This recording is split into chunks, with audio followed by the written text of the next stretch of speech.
এই সংসারে আমরা শুধু সেই বস্তুগুলিকেই অনুভব করতে পারি যেগুলো আমাদের পঞ্চ ইন্দ্রিয় গ্রাহ্য করে। যেমন যেমন আমরা চোখ দিয়ে দেখতে পাই, কান দিয়ে শুনতে পারি, আদি ইত্যাদি।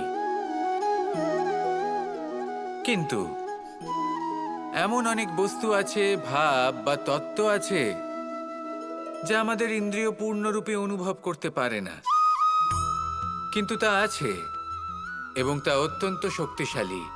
যেমন বায়ু। বায়ু আমরা দেখতে পাই না, কিন্তু তার শক্তির প্রমাণ আমার নতুন করে দেওয়ার কোনো প্রয়োজন নেই। ঠিক তেমনই দুটি বোধ আছে যা চোখে দেখা যায় না, আমরা তা শুনতেও পাই না, কিন্তু তা আছে এবং তা অত্যন্ত শক্তিশালী। এই দুই বোধ হল প্রার্থনা এবং বিশ্বাস।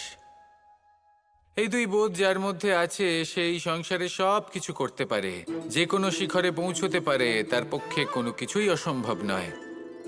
একটা উদাহরণ দিই তাহলে। দ্রৌপদীর সেই কাহিনীকে স্মরণ করুন, মাতা দেবকীর বিশ্বাসকে স্মরণ করুন। ওনার বিশ্বাস ছিল যে একদিন আমার পুত্র আসবে আর কংসকে বধ করবে, আর ঠিক এমনটাই হলো।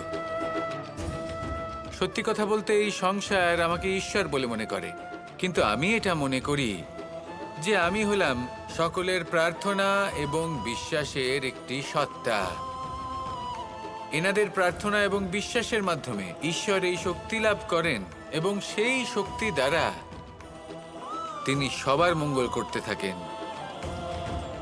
বিশ্বাস এবং প্রার্থনা, এই দুই ভাব নিজের মনে জাগ্রত করুন আর আমার সাথে ভালোবেসে বলুন, রাধা রাধা।